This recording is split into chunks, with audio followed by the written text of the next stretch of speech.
नमस्कार मित्रांनो, जय जवान जय किसान. शेतकऱ्याने नवीन शेत त्या ठिकाणी घेतलेलं आहे आणि त्या ठिकाणी नांगरटीचं काम चालू आहे. सुरुवातीची खूप छान त्या ठिकाणी नांगरटी चालू आहे. खूप आनंदित त्या ठिकाणी शेतकरी आहे.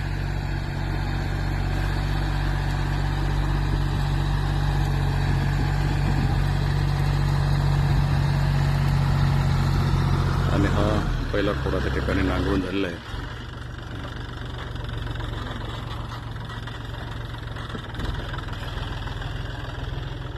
खूप छान रान त्या ठिकाणी नांगरट झालेली आहे.